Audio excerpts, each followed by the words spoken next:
Salut à toi qui me suis, bienvenue dans le podcast de Wisdom Universe, le podcast qui te fait plonger dans l'univers de sagesse et de réflexion. Alors, aujourd'hui nous sommes encore partis pour un nouveau numéro et notre sujet d'aujourd'hui c'est comment avoir la paix quand tout va mal. Avoir la paix quand tout va mal. Quand tout ne... Tu sais, quand tout ça marche pas en fait. Tu essayes, il n'y a rien qui marche. Comment avoir la paix? Déjà, c'est quoi la paix? Le dictionnaire nous répond que la paix, c'est le calme, le repos, le silence, éloignement d'un bruit ou des affaires. Donc, la paix, c'est un moment de repos, de calme, de silence et un moment où tu t'éloignes des bruits et des affaires. Tu t'éloignes des certaines choses qui te tracassent, des affaires qui te bouleversent. C'est ça, chercher sa paix. C'est ça, avoir la paix. Et comment t'éloigner des affaires qui te tracassent et qui te dérangent, pendant qu'une personne responsable doit rester là, doit assumer et traverser ces moments. Alors, je ne te demande pas d'être lâche. Je ne te demande pas de fuir. Je te demande de rester là, d'affronter tes problèmes, mais les affronter avec une paix intérieure, avec une sérénité, avec un calme, avec le silence.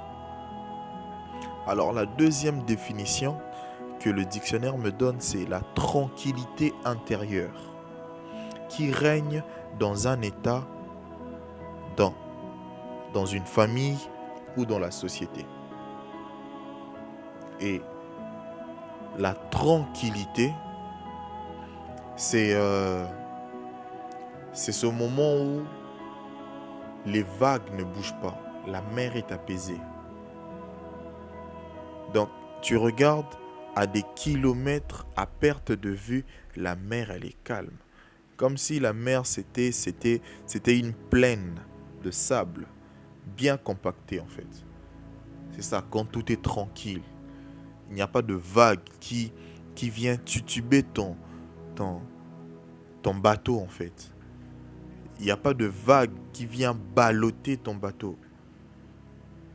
C'est ça la tranquillité. Et la troisième définition, ce que j'adore d'ailleurs, le dictionnaire dit c'est la tranquillité de l'âme et du cœur. Et c'est là maintenant qu'on va un peu s'attarder. Parce que avoir la paix dont j'ai envie de te parler, c'est de la paix de l'âme et du cœur. Donc peu importe les situations que tu es en train de traverser en ce moment, que tu puisses avoir la paix dans ton âme. Et l'âme, c'est le siège des sentiments, le siège des émotions. C'est là où tout se passe. Que ce soit la peur, que ce soit la joie, tout est dans l'âme. Et alors, c'est à cet endroit précis que tu dois avoir la paix. Parce que quand tu réfléchis, parce que la réflexion n'est pas vraiment dans l'âme. La réflexion, c'est le niveau de l'esprit. Quand tu réfléchis, tu imagines que tu peux te mettre à pleurer pour une situation qui n'existe pas.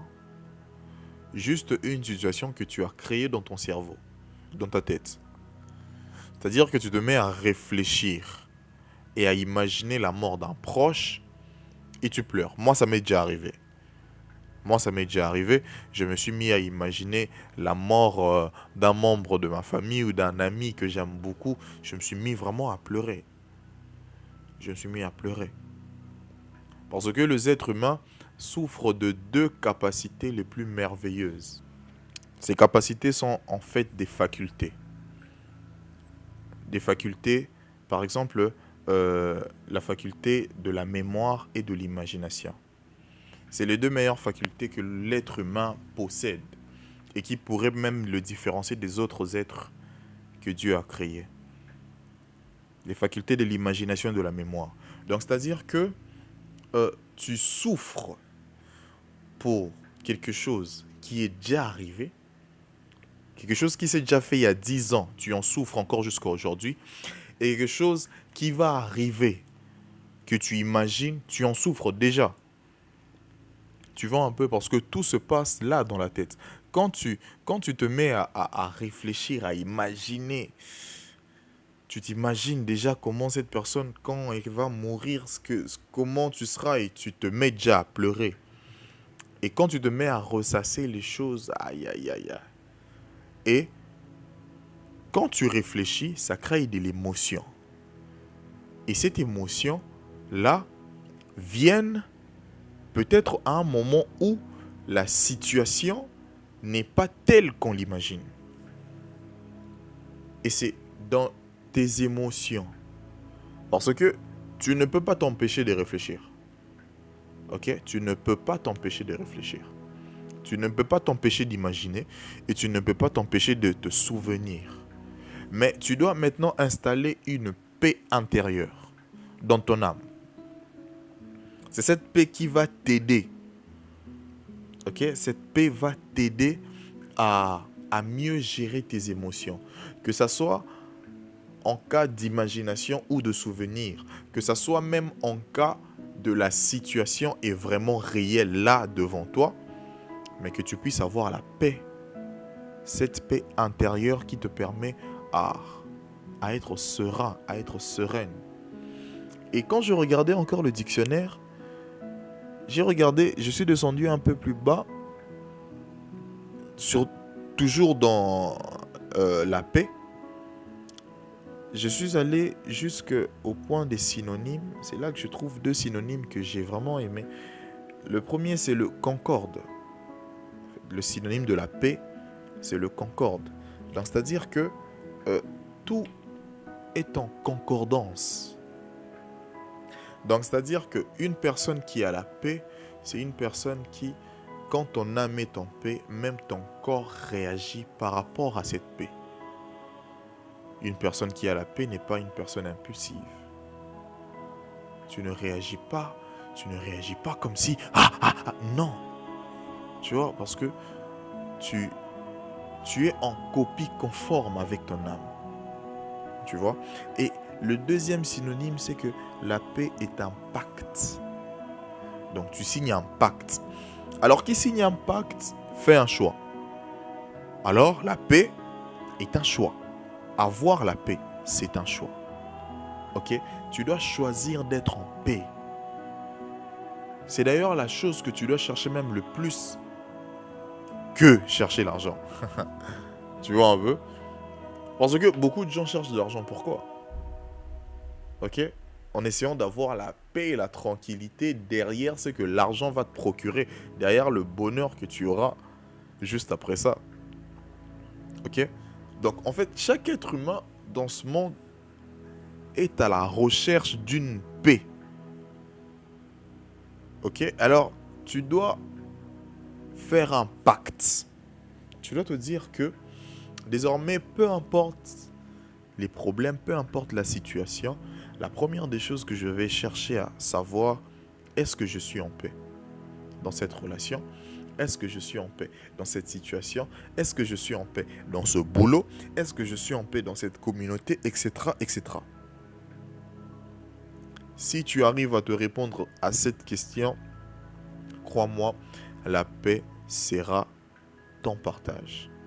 Et aussi, tu dois apprendre et commencer à faire la paix avec toi-même. Tu sais, commencer à faire la paix avec soi, c'est le premier pas pour faire la paix avec le monde.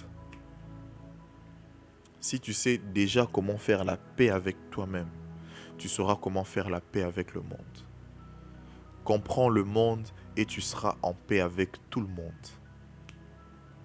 Apprendre à faire la paix avec toi. Tu sais, il y a des choses qui nous arrivent, il y a des choses que nous avons fait, que nous avons jusqu'à aujourd'hui du mal à nous pardonner à nous-mêmes. Parce que tu sais, quand tout va mal à l'extérieur, l'extérieur n'est que le reflet de l'intérieur. Ok? Tu dois savoir que notre cerveau a ce qu'on appelle la force d'attraction. Et dans la loi de l'attraction, il y a cette thèse qui dit que nous attirons que ce que nous pensons. Nos pensées attirent les choses vers nous. Donc, c'est-à-dire que quand tu as des pensées négatives, ne sois pas étonné que tu puisses attirer des choses qui... voilà. Tu vois un peu? Donc c'est ça. Donc si tu veux changer le mal qu'il y a autour de toi, tu dois enlever le mal qu'il y a en toi. Parce que tes pensées attirent les choses qui concordent avec elles. Et quand tu regardes, tu fais un 360 de tout ce qui t'entoure de ta vie, tu vois que c'est... tu sais, tu peux être pauvre, mais tout va bien. C'est-à-dire que tu as la paix. Ok? Autour de toi, tu attires que des bonnes choses. Tu rigoles, tu as de l'amour, tes frères, tes sœurs, ton père, ta mère, ton conjoint, donc tout ça. Ok? Alors tu dois apprendre à attirer ces genres de choses. Tu dois faire la paix avec toi-même. Tu dois enlever le mal à l'intérieur. Et le mal s'enlèvera automatiquement de l'extérieur. Tu vois? Et tu dois apprendre que quand tout va mal, le premier coupable, c'est toi. Et toi seul. Personne d'autre. C'est toi le premier coupable. Parce que des fois, nous n'arrivons pas à trouver la paix. Parce que dans la situation que nous sommes, cette situation-là dans laquelle nous trouvons, c'est un tel qui m'a mis dans cette situation. C'est à cause de un tel que je suis dans ça. C'est lui, c'est sa faute à lui. Non. Quand il y a un problème, le premier fautif, c'est d'abord moi. C'est Konesh. C'est la faute de Konesh. C'est Konesh qui fait ça. Si Konesh avait fait ça, mais tout ça n'allait pas arriver. Si Konesh avait changé ceci, cela n'allait pas arriver. C'est ça en fait. Tu dois atteindre ces niveaux. Tu sais, quand tu te responsabilises, tu dis que c'est ma faute. Ok? Tu as plus de paix et plus de confiance en toi parce que tu sais que vu que c'est de ma faute, c'est à moi-même de changer ça. Ok? Alors tu es tranquille et tu es en paix. Mais quand c'est une autre personne qui a fait ça, ça n'a pas vraiment le même goût, tu vois un peu. Donc, tu peux t'énerver. Donc, tu n'es pas en paix parce que cette situation dépend d'une autre personne. Mais quand c'est de toi-même, tu sais comment gérer ça. Alors, fais-le maintenant. Voilà. Maintenant, tu sais comment tu peux avoir la paix. Et si tu as d'autres stratégies que tu connais pour avoir la paix, je me ferai un plaisir de te lire dans les commentaires. Alors, c'est fini pour aujourd'hui. On se retrouve prochainement. Merci.